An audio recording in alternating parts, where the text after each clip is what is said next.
6 Minute English. From bbclearningenglish.com. Hello, this is 6 Minute English from BBC Learning English. I'm Neil. And I'm Rob. Do you enjoy your own company, Rob? Do you like being alone, or do you prefer spending time with friends? Well, recently I haven't seen my friends much because of coronavirus. In fact, I've hardly seen anyone this past year. It sounds like Rob has become a bit of a hermit, someone who lives alone and apart from society. Yes, I've been forced to spend time alone, but it wouldn't be my choice. I'd much rather be socialising and visiting friends. If, like Rob, the idea of being alone does not appeal to you, it might be hard to understand why anyone would choose to be a hermit. But some people do, and in this programme we'll be hearing some of the reasons why. Throughout history and across all cultures, there have been people who choose to leave behind the life and people they know to live in isolation and silence. People like Christopher Wright, an American man who lived in complete isolation in the forests of Maine for nearly 30 years. When hikers discovered his tent, all they found was an alarm clock. So my quiz question is this. Why did Christopher Wright, the hermit of the Maine woods, need an alarm clock? Was it A, to remind him when to hide his tent? B, to frighten away wild animals? Or C, to wake him up at the coldest part of the night so he didn't freeze to death? Well, if he wanted to be alone so much, I guess he needed to be invisible. So I'll say A, to remind him to hide his tent. OK, Rob, we'll find out the answer later. Christopher Wright may be an extreme example of someone seeking solitude, but there are many other motivations for becoming a hermit.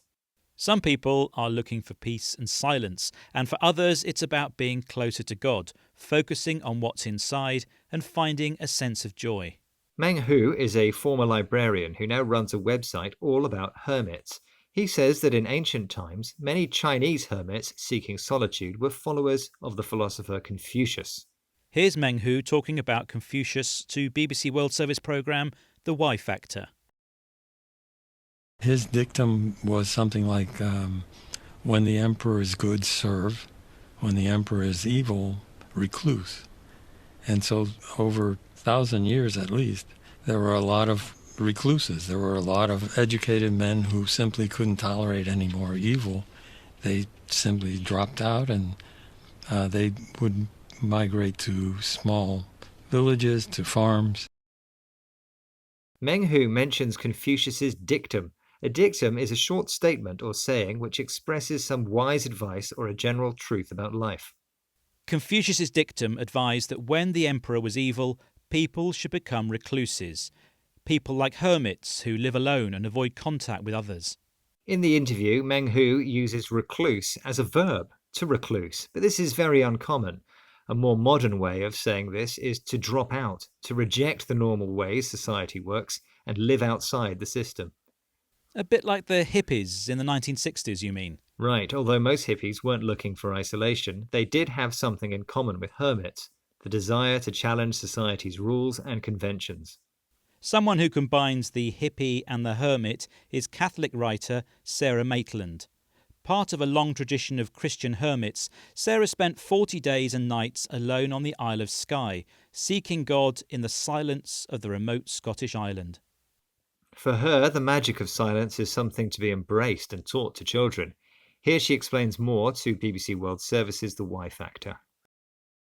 Most people first encounter silence in bereavement, and that in relationship breakdown and in death. And that seems to me about the worst place to start. When people say, well, what should we do? I think never ever go to your room on your own as a punishment. You use it as a reward. Darling, you've been so good all day. You've been so helpful. Why don't you go to your room for half an hour now and be on your own? Treat, reward. Sarah says that most people experience silence after a bereavement, the death of a relative or close friend. She also thinks parents should never tell their children, go to your room, as a punishment. Instead, being alone should be a treat, a reward or gift of something special and enjoyable. That way, children learn that being alone can actually be enjoyable. I'm still wondering about that American Christopher Wright. I suppose living alone in the woods was a treat for him. I suppose so, but why did he need an alarm clock?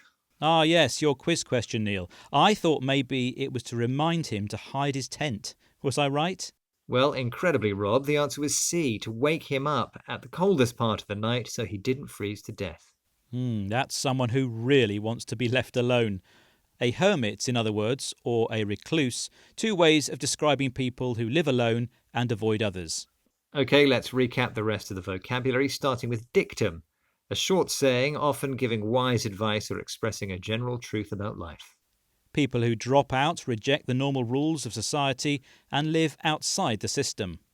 Many people experience solitude after a bereavement, the death of a close friend or relative.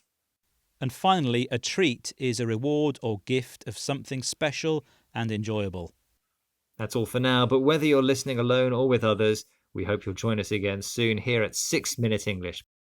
Don't forget, you'll find us on our website, or you can download our free app so you won't miss any of our programmes. And we're on all the main social media sites. Bye-bye. Bye for now. 6 Minute English. From the BBC.